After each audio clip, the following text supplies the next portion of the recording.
welcome, I'm Lloyd, and we're back with a Dressing Gown Diary preview show of the 2026 Six Nations. This is where it all begins. Teams have flirted over the autumn. They've played some stuff. Yes, England got a victory against New Zealand. Unfortunately, France lost when they should have beaten South Africa. Italy beat Australia. There's so many things that went on, but one thing we could rely on is that Wales carried on losing. So the Six Nations, what does it bring? It brings hope for everyone, except those in red, I fear. There are teams that think they can win. Certainly Ireland, England, France will fancy their chances. Scotland will do exceptionally well to get into the make, and the shout for that could happen. And Italy, are they just making up numbers with Wales? I mean, if they can buy a win, I'd happily chop your hand off now. Who knows where they're going to get the points from. This Six Nations as well, there's a number of changes that have taken place that you probably haven't picked up. Firstly, there's only one fallow week. So we've got a three-game block, a fallow week, and then 2 games. Traditionally, it's been played as a 2 fallow week, 1 fallow week, 2. Change up, so we're a week behind. And obviously it's starting this evening, Thursday evening. The reason it's starting this evening is because the Winter Olympics starts.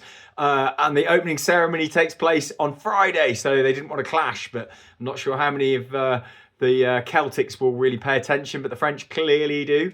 There's a lot happening. France will be hoping for a repeat win, perhaps pushing for the Grand Slam with, of course, the last game at home against England. They've got to get over Ireland tonight, but they fancy their chances. The big game, of course, though, really, for all the fans out there, is the second last game, which sees Wales host Italy in what surely will be a wooden spoon decider.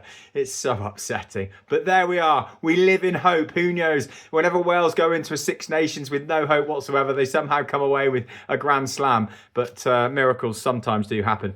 So there is lots going on.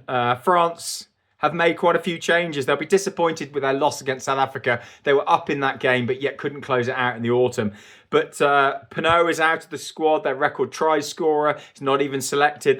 Dupont and Jalabert are the 9-10 axis coming up against Pendergast and Gibson Park. Gibson Park obviously played well for the Lions, but that's quite a big ask stepping up against that French team. Ireland have lost their 3 best loose heads, so they're going to be weak in the pack.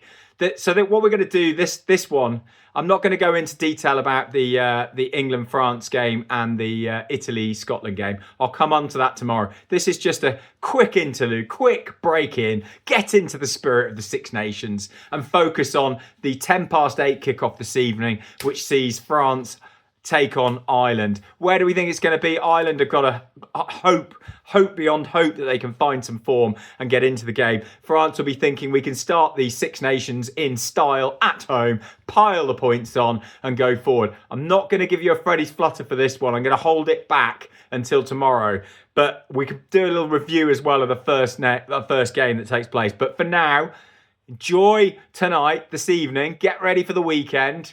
This is the Dressing Gown Diary, over and out.